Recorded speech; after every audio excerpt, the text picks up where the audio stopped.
Ramogi TV bang bedo kod Lydia Okeyo e weche manyien mag ratil. Twak mar ratil chakore sani nyako Ramogi. Kawuono ni waketo e ratil telo mag counties kaka gisebedo ka gitiyo. Chakre ne gidonji e telo kaachiel kod okenge manoket e telo mokwongo nyaka gi sani nyako Ramogi higni koro se kalo modhaw.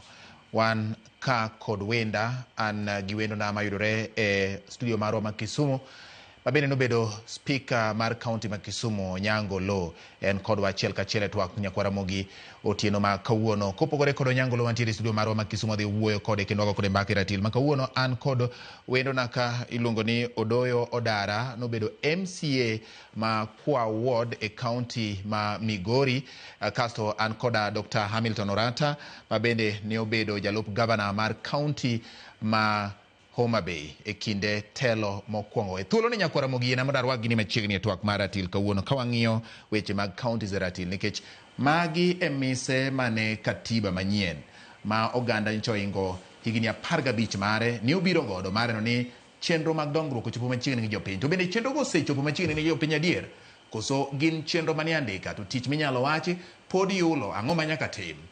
Tang'o miyo samoro gwandruok bedo ga e counties kata mana e county assemblies mayudore e alwora mag piny Kenya.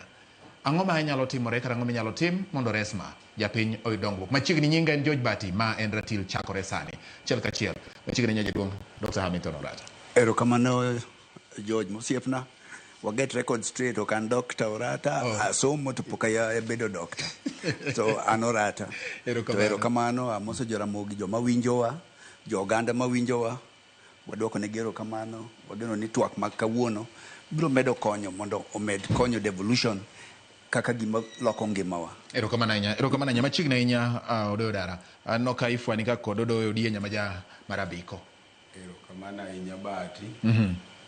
Amor mar bet e studio kawuono. Kendo chutho iluonga ni Yayalo Odoyo Odara.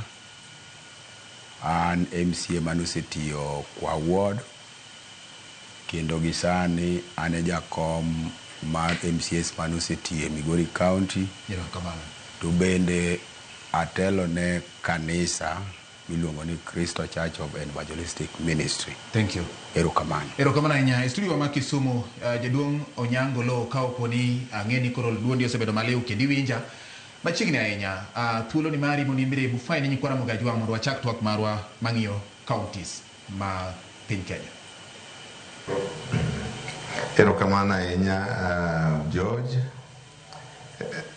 Nyako Ramogi ajwang' joka podho kamora mora ma untie kaachiel gogendni mawinjo dhowa to gi modak e iwa amoso une misawa uru. Kan gigeno ni kawuono ang' mabadhe achiel ariyo kalure gi 10 counties mosebedo kodwa higni ma ok tin 15. Erokamano ahinya jaduong' Onyango Oloo kuom yudo thuolo. Wachaka ne twak adachako kodi Hamilton Orata. Erokamano. Ubedo e sirikal kuom higni 10 sirikal mar county kaune mochako senge sirikal mar county ma Homa Bay ka chike kod katiba manyien nokelo loch gwengegi nyaka gi sani higni wachni 12 kama mosedhi kendo ma mar 13 kapani nyo gidonje nyoro gichako mar 13 sani bang' yiero ma 2022.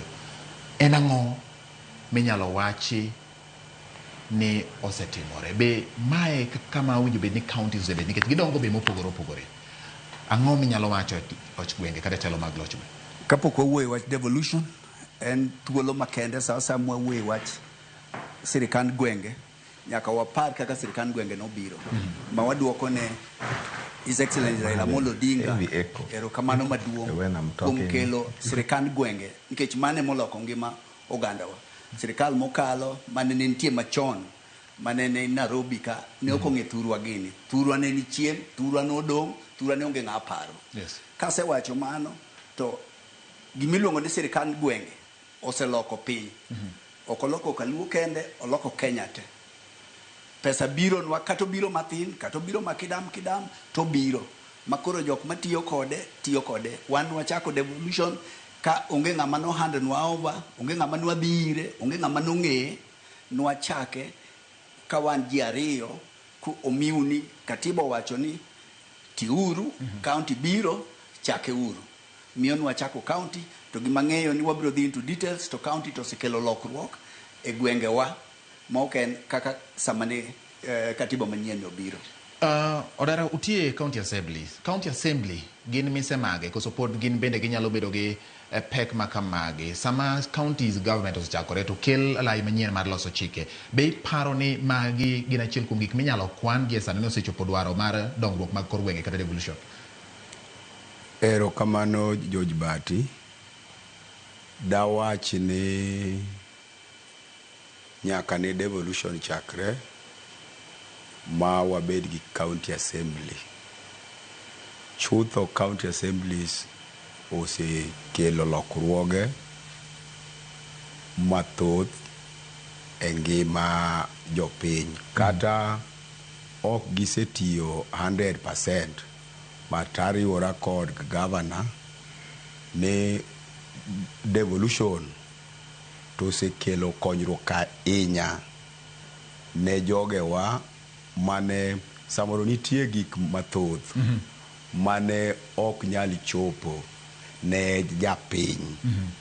To through devolution waseneno matunda kod olembo same a county assembly. Right. Mana kaka ing'eyo ne county assembly tiyo kod executive. Koro mondo mi executive or you succeed, assembly nyaka los chike moko makonyo o executive. Right. Ero kamano nya. Aparo wabro dhi kamano nikech wadwa goye piyo piyo mondo jopiny obed gi ng'eyo ni to ang'o gini manyalo bet ni pod nyalo kelo pek nikech gik mosetim to jopiny neno. Gima odong' ni to gik makelo pek gi ere kaka inyalo lose.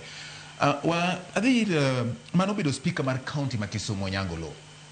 Nikech ka bende ma samoro weche ng'enye. Ido ka gweruok nyalo bet ni nitiere kind executive kata telo mamalo mar county kaachiel kod assembly. To ng'ama gigi kungo lwar kuome kata madhi ng'ado wach miluongo ni jang'ado guok en speaker en ema kowacho ni gini en kama bang' kosesire gi jood bura to mane yo ma iluwo. Speaker samoro pek pod nitie, pod waneno ka weche mag impeachment pod neno e moko kuom county assemblies ka gidwane gicho governors. Samoro iwacho ni joma nie lemo ma Hamilton Orata nomako kinde mokalo ma gin deputy governors ema samoro iwacho ni CIO MCAs mondo tuloko mondo deputy governors oyud kaka rony e kombego nikech katiba omiyo gi thuolo ma kamano. Speaker in e kinde ni mar telo kaka speaker mar county assembly ma Kisumu Onyango Oloo, ang'o ma inyalo wacho wach mar telo maloko gwenge ahinya to kokalo e assembly? Gima nyalo wacho George ni jowinjo waduto ni an ka uparo asebedo nyaka jagoro mar party mar Kenya mangima. Yes. Kuom mano the first phase mar higa bich ma county obiro noyudo ka nyalo neno Kenya mangima kaka jagoro mar party manoloso sirikal. Gima nyalo wacho ni devolution as a concept kata devolution telo mag gwenge kaka ne katiba mar Kenya onene en gima ber mane nyalo kelo dongruok kendo biro kelo dongruok ni jomo tiyo kode maber.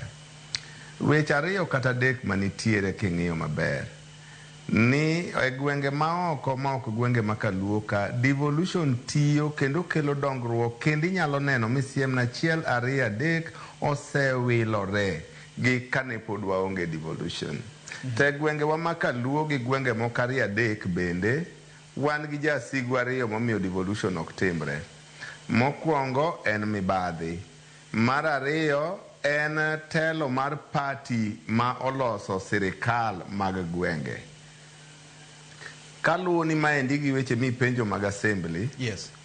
Adwa ni mondo jowinjo wa ung'e ni kamoro amora mane yud ka speaker mar assembly chalo jating' ndai mar governor, ng'e ni kanyo ikwalo uwe kendo dongruok madhi wuoke malong'o onge. By its very nature, assembly kako tude katiba gi kaka nobet gi history mag parliament te, onego bed ni gine ma ging'iyo ni to governor tiyo maber kose ga governor yako pesa wa kose ng'a timore. Ibro yudo ka leadership mag parties ma korwa koni wacho ni a speaker nyaka bed mana ng'ama winjore gi governor nono to obedo impeached. Mano timore nikech sama speaker ochako oversight mare. Yes. Gimoro ma common ma governors mag piny luo ka yande yakogo kendo pod yakogo pesa mag jopiny en gi exaggerate expected on resource or expected on revenue. Yes. On source revenue. Kagi se exaggerate to miyo gi koro giketo budget kundi ma ginyalo dwaro. Koro ka development ma chik dwaro no bed 30% cha ok ginyal timo, pesa go ne gise allocate kundi ma ginyalo hadhe. Jopiny koro onge ok ne dongruok ka. Ng'ama nyalo detect gino en mana speaker early enough mawanye, this is an unconstitutional budget, I'm not passing it. And I am proud that in my second year as speaker, nadagi kalo budget, kawachani, this is unconstitutional. Nikech ka last year ne choko million 450. Sani tidwar yambe budget ni ka ne dhi choko billion 2. Which method are you going to use it? Koro kinono tiyudo ni ndike kama, mondo kaw pesa oter kundi minyalo kete, makang osetigo te to koro mar development maonge. So, relationship mar assembly to kod the executive should be one of mutual respect but independence. Waluoro ube uluorwa to wang'iyo mondo kik usoluetu e aguchi jopiny. Makamano tek to koro kanye ma ji were. To kineno kisechako tij oversight ma serious e pinje mag luo ka, te yudo ka koro party biro ni koro you must be impeached. Ok en adiera ni deputy governors gore gi governors nikech ka samiriembo deputy governor chances are ni samiriembo governor chances are ni riembo gi deputy governor ma ng'ama nyalo act en mana speaker kiyiero loso yiero machielo cha. Okay. Mane manyalo wacho ni jowinjo wani the county government kata loch mag gwenge ne en concept maber podo ber kendo tiyo kuondi moko to ko bitiyo kuondi moko ma pod mibadhi ogo e tach ma pod telo ma party dictate gik monego tim tati yudo ka jatend party achiel maduong dwa timo tenda chiegni 70% mag county go to kutimo oversight kanyo koro speaker nyaka riembi kata governor kod temo tamore tinyalo riembe miyo piny luo 10 years after devolution onge gima long'o minyalo wacho en mna minyalo wache radio kata TV kaka wawacho kani to kako ridhi e ground gima long'o madisiem bed Kisumu bedo mabeyo bed Siaya Migori nitie gima tin their first term onge. Okay, mano kalore go Onyango lo osebedo bedo speaker ong'eyo kaka budget ne biro ne kaka ne wach mane midwa wacho jidong Orata osiepno Onyango lo waket record straight itiyo higni 2 kang'eni itiyo higni 3 kapok ibedo impeach anatie devolution higni 10. Yes. Waloko Homa Bay mane timore Kisumu kata counties mamoko to kang'eyo to ka ng'e kaka Homa Bay ne chal kaka nwakawo Homa Bay kanwa weyo to nwaloko ngima jo Homa Bay nwakelo gik moko Homa Bay ma dhi nyime nyaka sani kanyo wadoko ne governor ma sani tiyo ero kamano nikech gik mane wawenus otieko thothgi. Healthcare ma Homa Bay ne rach ne wan mwakwongo ndiko nyamrerwa kapok ng'ato ndiko nikech nwang'iyo health situation ma Homa Bay. Yes. Wage facilities makoro sani tich ne ndiko ji mondo dhie facilities gogo king'iyo Homa Bay kanwa kawo tich kolera ne nego ji sani kolera ok neg ng'ato Homa Bay kiwe mano gima ji ok nyal neno but en tich sirikal king'iyo Homa Bay kane wadonjo ne waonge kata ma stadium wagero king'iyo Tom Mboya University obiro Homa Bay nikech devolution we biro ng'ado paro tero university Homa Bay king'iyo kata gik madhi nyime Homa Bay yore feeder roads ma wayawo ne gintie to gima dwa wache wach budget. Yes. Ni kama osiepna Onyango lo wueno assemblies a weak link e tij county thothgi kodonjo e tich to gingi tij gi mane katibo miyo gi mar oversight representation to legislation gidwa ni gitim gimineno chendo kata malo ka gidwa ni gibed implementers to kinyal implement ti oversight assemblies wa okaw tij gi mar oversight seriously mondo gitim. For example kidwa ng'eyo resources mabiro ne counties thin kech pod en around 15% minimum makatiba oketo to pesa madhi ne counties thin to moko bende dhi mos mos. Te idhi magi dhi mos mos ni iyudo ka assembly bende nitie gi portion which is okay. Te budget assembly bende nitie development budget. Assembly to developer no. Gidwa bedo implementers to gidwa oversight. Ok nyal work. Mar ariyo ana appeal ne MCS wa mane ginenewa. King'iyo gibende gi county Homa Bay nyocho o host 20,000 people manodhi e DevCon. Tiende ni gin gi facilities manyalo host MCS. Tiyudo ka MCS romo to giromo Homa Bay, giwuok gidhi e county moro, gidhi Kisumu. Nang'o? Pesa ma Devolution nobiro mondo lok ngima ji, mondo pesa oringi e county. Wan kane watiyo 10 years, ne wadhi kaka katiba wacho 30%, 30 ewi mia. Tenders mane michiwo, niwachiwo ne youth gi mine Homa Bay. Tenders gik mane timo Homa Bay te, jo Homa Bay mane time, kendo pesa ne ringe e county. So development okinyal nene, to development dwani ng'ato kata ka mamo dhigi nyanya chiro, to odogo ni onge ng'ama nong'iew to. Ng'ato ng'iew mana ka pesa ringe e county. Erokamano nya. Odara. Iwinjo ka wacho ni weak links kata nyao nitiere mbekni moro, nitiere iluongo nang'o olalo moro kata daraja moro ma mbek ma MCS giwegi, county assemblies, chal ka gima nitie kaka ok gitim tijgi, gidwa ni gin bende gichopo dwaro mar dongruok ma owinjo bed ni itimo gi executive, kata kok kamano gibe gidwa bedo ni gibed contractors, ma be iseneno dipo ni en achiel kuom gik machando chenro mag dongruok ma kor gwenge. Jaduong' Bati adwa kono nyikwa Ramogi Jwang. Ayiera go Onyango Oloo e wach moro mar corruption.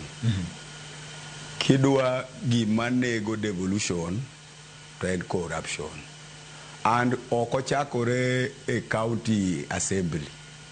Gini ochakore e national government. Nyochi winjo ka ker mar piny ywak. Adwa koni ne sama watimo tijwa e county assembly.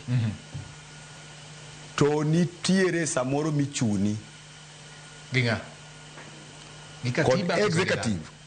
executive yes moka katiba katiba dongo ndiko tiju katiba ndiko tijwa Bati da pejie bing'eyo salary ma MCA yudo to bedie bing'eyo salary pesa banitie lwet governor. Koro ka ng'ato ingi kod pesa to tami kata tiyo tiji bonego iti nikech onyalo tami kata nindo e odi. So tabu maduong' gin jogi governors executive yes otabini ne ordinary ne wera but yes ka okel gimoro for example an atiyo kod okotho bado iga ayu beach ne watiyo mayu ber lakini challenges mago kama ne Onyango Oloo wacho ni samoro okel budget kipenjo ni to gini manyocha ne en kamani mano ero ipinga ng'owa governor. Koro tuo maduong' geno jogi ok county assembly wado watika kae mondo jo kama pinyo ng'e gima timore kiwinjo MC ochako paro wach msara mano noko dhi tich ode manyo pesa to kidhi manyo pesa to we tijno ne ng'ama dwa tiyo oversight. Corruption nitie onge miriambo to jopiny emoyie corruption. Jopiny kaka sani kaka Gen Z bende nitie ni dwarore corruption obed exposed mondo makti ani winjo ka corruption nitie all over the world and natio gi anti corruption mang'iyo weche anti corruption maber pinje te nitie corruption to pogruok ni koyudi ting'eni tho e rumo thurwa ka ng'ato timo corruption to pesa no bi enjoy to jinene to nge gima jiwachi. Ada pinji wach moro jaduong' Orata. Sama pone MCA okotimo tije kata nitiere gimoro ma executive telo mamaro mar county dwani mondo tim nikech une ma ungi wachi ni samoro une nyangile kata taya mar county e yore mag chopo dongruok kaluwore gi katiba. Une engine kaluwore gi katiba e yore mag chopo dongruok. To jogi gin engine e yore mag loso chike kachiel koda neno ni counties obedo gi mise moriede chik. Nitiere kamoro ma executive nyalo wacho ni gini nyaka tim kendo nyaka wati kata gi pesa e county assembly mondo gini otimre. To kopogore gi mano, kopo ni county MCAs onge gomenda moro momigi miluongo ni autonomy of their budget, manyiso ni nyaka giyiengre kuom executive. Dipo ni mabede nyalo thiro usiru motegno mar counties. Mano nyocha dier oduoko miyo ne governor nigi power mang'eny kuom assembly. To sani chik nyose kal ma gibiro yudo pesa gi moriere. Kendo wageno ni bang' mano ka gibiro yudo pesa gi mo gidhi kwa executive pesa gi to gibiro tiyo tich maber ma olo kaka mantie manyo kwa pesa timo. To gima duong' watemo wacho, assembly nigi power mang'eny kuom governor nikech ineno kata sani gi impeach governors. So ere kaka ng'ama nyalo impeach ng'ato ywak no onge power kuom ng'ano. So gima wawacho ni assemblies wa otiya tijegi budget ko biro gimochendo e ndalo mane watiyo manya neno ka CS Mbadi nyote moloso pesa ne okubi e financial year te uwe uloko higa ka pesa pok uyudo miyo kata contractor jok mane otiyo okochul jotich okochul to weche makamagi nyoro nya neno financial year ni jo pesa donjo ne assemblies te within the year matiende ni jok mane otiyo na assemblies te oyudo pesa gi to gima wawacho assemblies wa otitijegi governor koseloso CIDP magiloso budget gini assembly ma approve kaeto ioro ne gi budget gi approve ang'o mamono gi ng'iyo ni to gik mancha gi approve budget ka otemgi. Jaduong' Onyango Oloo, wach mar mibadhi ni jaduong' Hamilton Orata oyie ni entie to bende no riwruok kodi kachiel kod Odoyo dara. Dipo ni MCAs kata county assembly dwa muonyo moingogi to bende adier ni samoro bedo ni pogruok nyo nitie kinde machien kanyo pok olok chik makoro county assemblies bedo kod omenda magi nyo inyalo nyorgi kendo inyalo buoggi kaka dara ne wacho ni samoro kinyaka kata ninde odi nikech macha koro ng'ama oloyi otoyo kwesi minu. Ni jowinjo waduto adwa ni mondo gima kwongo lero nu ni awinjo kaka jaduong' Orata mosiepa owuoyo. Mokwongo ok wadagi ni counties wa sana makaluogi osekelo dongruok. Gimwacho ni dongruok magisekelo ok chalre gi pesa ma osemigi pesa olal te chiegni e lwetgi. Mar ariyo gimodara osiepa wacho nu kanyono chike uru itu maber jowinjowa. Inyalo bedo ni in gi teko mar impeach governor, inyalo bedo ni in gi teko mar oversight the county government. But gima gikwongo gidhi gitimo ni the governor kwongo bedo osiep speaker. Koro en ichiemo kode. Maka MCA ma ordinary owacho ni dwa ting'o kata bade ni oket pes kwe budget ka. Ikwongo itame wuodhe mag assembly te okodhi osemaye pesa. Ka en gi kom manyocho bede iriembe. Governor bende get in touch gi the party indiko ne barua kata ne dwa riembe. Jomodong' koneno kako tim ng'ani koro giyie gimoro amora ma governor wacho. Koro yako pesa assembly kaka dhi. En wach malich ahinya kosiepa maluoro kendo ahero Mr. Orata nyalo kwano nwa dongruok e weche mag health kod education mane gitimo Homa Bay bang' higa 10. Gik mokwano gi te are not devolved function. Wachnwa gik mane utimo gi pesa mane umiu mondo utim to gi gimomiyo assembly mane onego oversight no ling' thi. Negi ling' thi nikech either gin compromised or gibedo threatened inyalo riembgi or omigi pesa. Those intimidation and corruption avenues ka ok watieko counties mamoko ka dhi lowa kendo dongruok gidhi dhi mbele. En adiera makende ni sani koro assembly nigi budget mare. Yes. To kata chon chande pogruok ne en ni pesa wa omo ka executive but pesa mobedo allocated na assembly en mar assembly ma executive ok nyal tiyogo. kendo assembly nene gi power mar keto ni ma ta kete oversight, ma kete training, ma kete salaries, etc. etc. Gima duong to the individuals ma waketo to these positions, are they capable? Are they up to expectations? Can they stand up to a wrong being done to the people, or can they stand up to the governor kayako pes jo piny tieko ni en gi support mar the party? Nono kata wami assembly pesa neni koro kao direct. Bro, kik buogi ni speaker governor ka governor dwaro ni enemo odwaro ni oyier speaker mene modhi tiyo go. So long as one give weak speakers and therefore weak assemblies, kata migi mana pes gite or give it him oversight. Right. The assemblies must be strengthened.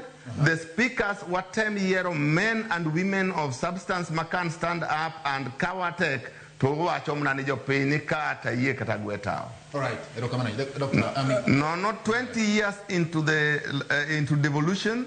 Wabru bedo kajomo fuo maneo koyudo pesa kwa neno kako gendini mamoko ka odongo retu wan wadong chien nikech ne walamo party to kendo ne walamo Nyasach mibadhi. Awinji osiep na Onyango lo. To dongruok ok en brick and mortar. Kati tim gik ma ji neno to ji tho onge joma tiyo gi gigo. Tij sirikal mokwongo en ng'iyo ngima jopiny. Homa Bay ne wagero health facilities. Awacho ni ne wagero health facilities madhi kata ma 200 gi bathe. Moloko ngima jo Homa Bay. Okay. Pige boreholes mwasing over 250. Masani onjero be distributed ne ji. Feeder roads. Chon kan wachako ti ji ne timo maiti e wigi e Homa Bay mzima. Feeder roads wayao. Tije devolve functions. Okay. Ma speaker dwa winjo. Feeder roads wayao. Okay. ECDs wagero kendo wan mwakongo ndiko 1,600 ECD teachers Homa Bay. Okay. Wan ma assembly okalo. So gimwatemo wacho. Yes. Ni devolution osetiyo to gimatemo wacho ngeno osiepna Onyango lo okang'eyo gima nomiyo bedo impeached. Ano kati Kisumu. But gima wawacho ni assembly be nyaka ti gi executive. Ochalo kata national assembly nyaka winjre gi executive. To onge gima miyo speaker bedo gi luoro nikech en tije en tiyo gi MCS ne. Ka MCS ni kode gi faith. Teno tiyo governor ok nyal biro gole assembly. Governor wuon pesa ma samoro gi chichni samoro nyalo bet ni soko tie jomoko kata chwalo mach moro gi piny. Joma chwalo mach man gi pesa ma onge siasa ng'eny molo joma miparo ni governor. Okay. So mano kik wang'i uru. Wadwa ni wakonyre mondo wami governors matiyo bende thuolo gi ti, speakers bende ti, to ng'ato ka ng'ato ti tich ne makatiba miye. E gin jok mane loso katiba nopogo tijegi. Ang'o ma nyaka tim sani? Nikech koro wawuok e higni mokalo chien. Mose tim osene. Rem mose bete bende osene. Ang'o ma nyaka tim mondo koro an kipenja nitie gimoro mang'eny ok popular gi ji. Yes. En gima chuna nyaka wachi. Owinjore obedi minimum education ne MCS. Gimi winjo osiepna speaker Onyango lo wacho en kare. Nikech en speaker nitie requirements ne mar enoneno budget. To MCA amoko mubira bira nikech ji ohero gi. Moro ok ne gimo neno no e budget. Nikech itero ne gi budget. So gine mo mineno ne iwacho ni kapok ibedo MCA and ma dikara ne MPs. Dwaro ng'ato obedie kiwango inyalo miye budget mosomo tiende. Nikech ma speaker more maneno gini to MCS munjoro obake up okne. Koro gin gineno ni speaker yuare gi ng'a gi governor. Ma en richo pek ma ikelo gi japiny koso ma pek ma wuokani. Ento unjoro bed chik. Nyaka loko bed chik ma kapok ibedo MCA to in gi kiwango maromi idhi kucha tidhi nikech jogi nigi responsibility maduong'. Gisomo tesni mang'eny. Gik michiwo e sirikal onge gimiwacho. Gin gik mondiki te. Obed CIDP indike, obed ang'o indike, annual development plan indike. Kenindike gi Kisungu. So ka in moro Kisungu ok iwinji. Edung Odara. Yes. Wach koro chopo e buk kamano. Hamilton Orata okele ni level mar somo mar winjo, mar ng'eyo, mar fwenyo, mar yango kendo kolo. Owinjo bed ni betie ne MCS. Ei county assembly gi samoro mar nyalo bet ni manyalo kelo peke momiyo ng'ato koro en onyalo yie mondo ti kode nikech ok owinji tie gini. Adwa penjo Milton. Hamilton Orata. Yes. Ni nyocha ka kore ka achiel kuom mane MP jaduong' Moses Kuria nyocha oyuo wacho ni ndalo mane idwa gol leader of majority noluonge nomiye pesa penjo na leader of majority yucha nokodhi sikul koso odhi sikul bati gima timore ka oken somo empowerment mar county assembly is minimal. Gima nyaka wakwong watim kwadwa dhi mbele kaka oganda eni nyaka waketo mainowa eyo county assembly achiel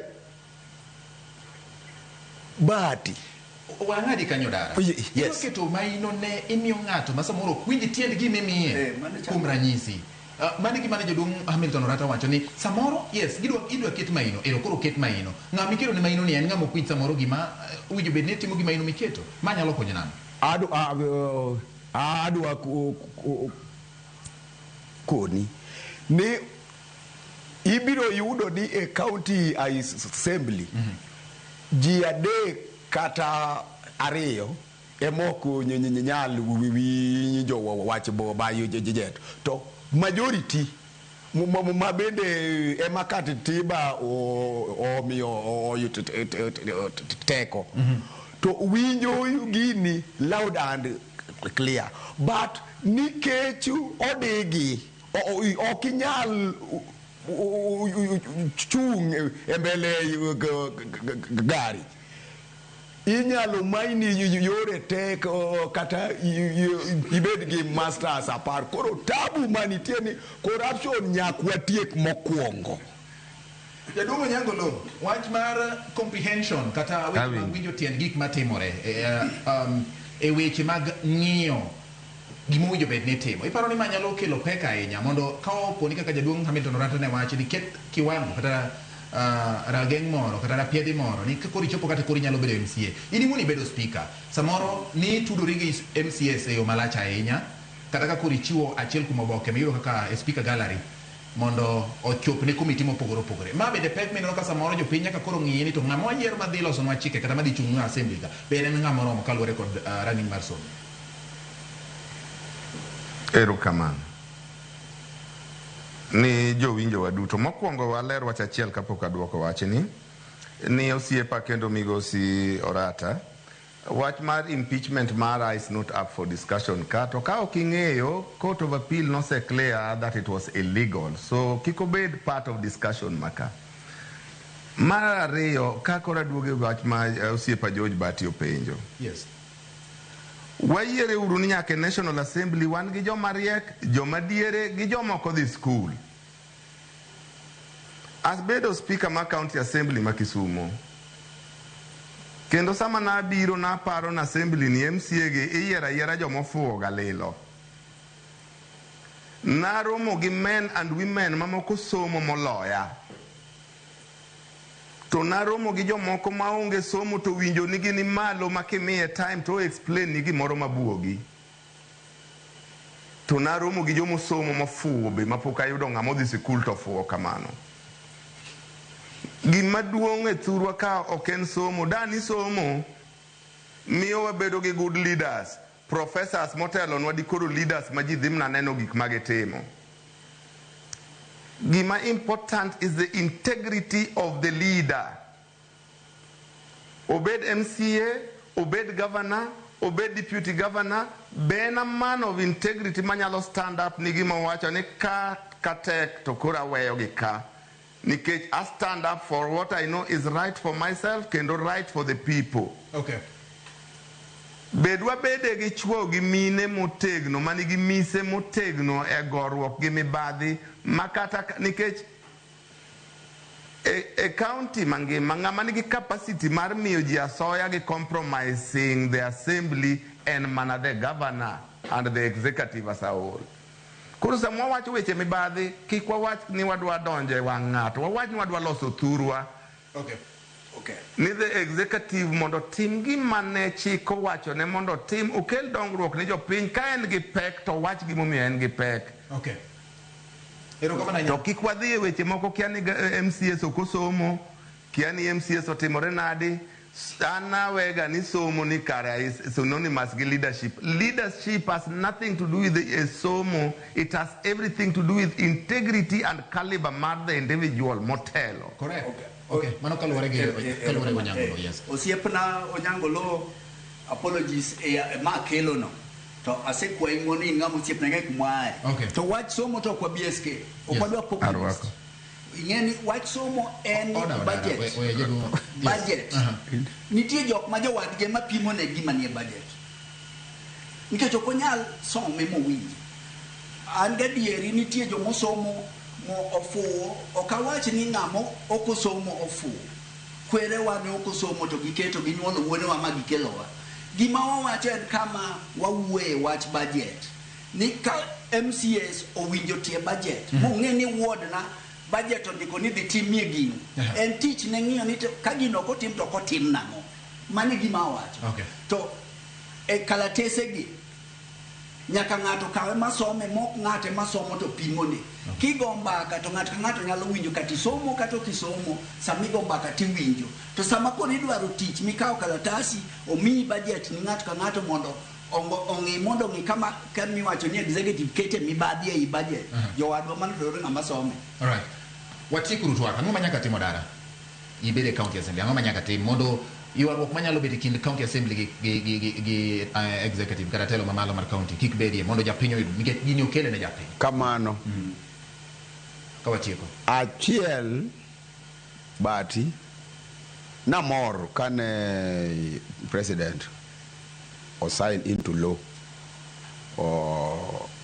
bill makoro miyo county assembly yudo pesa ne. Okay. To adwa wacho ni mano ok oromo. Gimomiyo samoro National Assembly nyalo bet gi ngufu moro mathin. Tiende ni en kod resources mamage. Gin gi CDF ma bende ineno ka baba wacho yuni CDF ni onego duok nego governors. County Assembly member Okay. nigi lwete nono gi salary.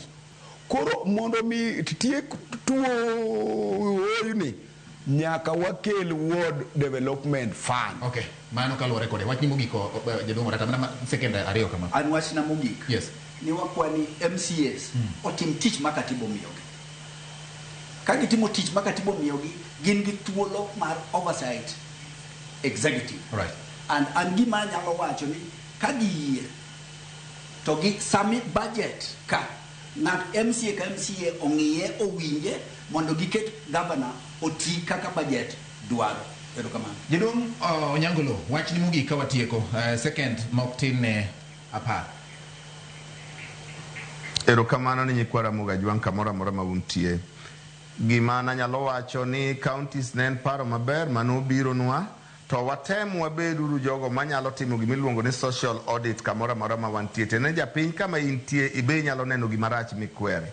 Mar ariyo watem wayieruru jogo manyalo telo nwa gibed gi somo kata gisomo to gibed jogo manigi chia mar telo manyalo kwero gimoro karach. Mar adek katieko jothurwa kamoro amora ma wantie. Nyasaye moro mar loko party Nyasaye ni wa aye uru party obed gi mwatero godo jotelo mondo yier to kose yiergi to wabed ni wanyalo tiyo ni jopiny ok ni ka party protect governors ma corrupt to onge gima wanyalo time nikech party owacho. Kamano. Yes. To devolution en gima ne kare. Devolution en gima ne kare. Telo mokel machiegni kuomi en gima ne kare. Puoth gi pak ne in Onyango mano bedo speaker mar county ma Kisumu. Puoth gi pak ne Odoyo Odoyo Dara ma bende nobedo MCA ma kwa wore county ma Migori. Puoth gi pak ne jaduong' Hamilton Orata mano bedo jalup gavana mar kaunti ma Homa Bay. Gik duto te Nyasaye mano miu ne utimo kamonyalo kapod en gi thuolo machielo nitiere moko monyalo miu. Gima duong' ka ni chia mar telo, bedruok, winjo kaachiel kod keto dwaro mar japiny mbele kaluwore gi twak mar Roma kawuono. Nyakwar Ramogi, in bende in gi ting' mar neno ni ibedo ng'at manyalo ng'iyo gima ber gi gima rach kendo isiemo. Nyinga en George Bati e lo wenda gi in bende miketo wang'i oriti masani. Mano ne ratil waromo kendo e thuolo machielo.